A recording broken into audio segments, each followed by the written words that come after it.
એ ભાઈ નથી મફતમાં મળતા, એ ભાઈ નથી મફતમાં મળતા.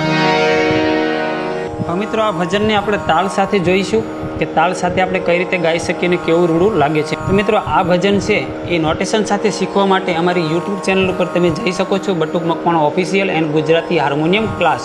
તો તમે ત્યાં જઈને પણ આખું ભજન શીખી શકો છો મુખડા અને અંતરા સાથે.